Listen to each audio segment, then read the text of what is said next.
You ever wonder what would happen if you got a second chance with the one that got away? Well, Jane Austen's final novel, Persuasion, is all about that very question. It's this incredible story about regret, social pressure, and the quiet, stubborn hope that real love can actually survive years and years of being apart. So let's dive into this amazing story of love, loss, and what it really means to get a second shot at happiness. Our story kicks off at a place called Kellynch Hall, the grand old home of the Elliot family. But don't picture some happy, idyllic country estate. This house is basically built on vanity, and it's teetering on the brink of financial collapse. We're about to meet an old aristocratic family that is really struggling to face a brand new and very harsh reality. So meet the head of the house, Sir Walter Elliot. His favorite book? It's called The Baronetage, which is basically a who's who of England's fancy families. For Sir Walter, a person's entire worth comes down to two things: their rank in that book and how good-looking they are. He is so obsessed, he actually writes his own notes in the margins, tracking every single connection that makes him look good. And that obsession really defines this family. While Sir Walter and his oldest daughter, Elizabeth, are totally wrapped up in their own beauty and status, our hero, the middle daughter, Anne, is practically invisible to them. She's 27, which in their world means she's basically an old maid, and her quiet intelligence and deep feelings are just completely overlooked. Well, all that vanity comes with a hefty price tag. Years and years of living way beyond their means have brought the family to a breaking point. The debts are just piling up and they have to do something, and fast. Their family friend, Lady Russell, comes up with a perfectly sensible budget. Cut back a little here, a little there. But to Sir Walter, oh no. This is like a personal attack on his very existence. Giving up his luxuries, having fewer servants, it's a sacrifice he is absolutely not willing to make. So, since Sir Walter refuses to change his lifestyle one bit, there's only one option left. They have to leave their beloved home, the very symbol of their status, rent it out to a stranger, and go live in the city of Bath. For Anne, this is absolutely devastating, and it's this decision that kicks our whole story into gear. Leaving Kellynch Hall is incredibly painful, but for Anne, it cracks open a much deeper, much older wound. See, the decision to rent out the house is about to bring a ghost from her past roaring back into her life, and it's going to force her to face the single biggest regret she has. 8 years. That's the chasm that defines Anne Elliot's entire adult life. 8 years ago, she was young, she was in love, and she was engaged to be married. Now, in 1814, the man she was forced to let go of is about to walk right back into her world. His name was Frederick Wentworth, and he was this brilliant, ambitious, passionate naval officer. The problem? He had no money, no fancy family connections. And Lady Russell, who was like a mother to Anne, saw the match as a huge mistake and convinced Anne to call it off. It was a choice she made out of a sense of duty.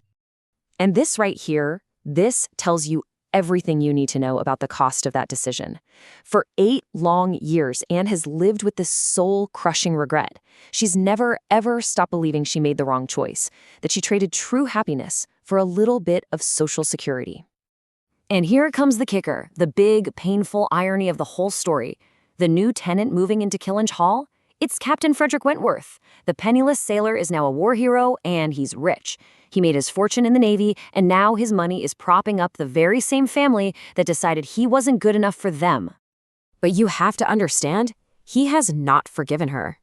From his point of view, she caved. She let her family talk her out of loving him. He's still deeply hurt, and he believes her power over him is long gone. In fact, he's actively looking for a wife, and he makes it painfully clear that he's ready to marry almost any nice young woman, as long as it's not Anne Elliot. So they're suddenly thrown back into the same social circle, and the tension between Anne and Wentworth is just, you could cut it with a knife. A little trip to the seaside town of Lyme is about to bring all this simmering emotion to a very dramatic and very dangerous breaking point. While they're in Lyme, Wentworth becomes really charmed by this young, energetic woman named Louisa Musgrove, and he openly praises her for being so decisive and firm. He's not just complimenting Louisa, he's taking a very public, very pointed shot at what he saw as Anne's weakness all those years ago. But there's a pretty thin line between being firm and just being plain foolish. And Louisa, who is so eager to show off and impress Captain Wentworth, is about to take a really, really dangerous risk. In this crazy moment of showing off, she jumps from a high seawall called the Cobb, fully expecting Wentworth to catch her. But he misjudges it. He misses, and she falls, hitting her head on the stone pavement and just lies there, looking lifeless. As everyone else completely freaks out, it's Anne who stays calm. She's the one giving orders, calling for help, showing this incredible strength that no one else has. And in that moment of pure chaos, Wentworth sees her. I mean, he really sees her for the first time in 8 long years, and everything starts to shift. So, Louisa's accident definitely shook things up, but the story is far from over. Now the action moves to the city of Bath, and trust me, in those elegant drawing rooms, things are about to get even more complicated. While Louisa is recovering back in Lyme, Anne has to go join her family in Bath. And who does she run into there? None other than their cousin, Mr. Elliot, the guy who's set to inherit her father's title and the whole estate. He's smooth, he's charming, and he seems very, very interested in reconnecting with the family, especially with Anne. Her father and Lady Russell are absolutely thrilled. I mean, this Mr. Elliot is the total package, right? Wealthy, well-mannered, and the future baronet. So they start pushing her hard towards what they see as the perfect match, basically trapping Anne between this secure future and her lost love. Just when you think Anne's totally cornered, bam, a letter arrives from Lyme with some absolutely stunning news. Turns out, during her long recovery, Louisa fell in love and got engaged, but not to Captain Wentworth, to another naval captain. All of a sudden, Captain Wentworth is single again. He's free. Okay, so Wentworth is free, but he's convinced that Anne is about to marry Mr. Elliot.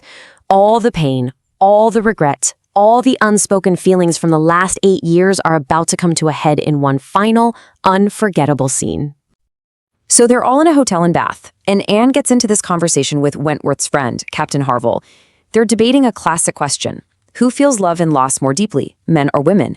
And Harville speaks so passionately about how constant sailors are, because they carry the memory of their loved ones with them all over the world.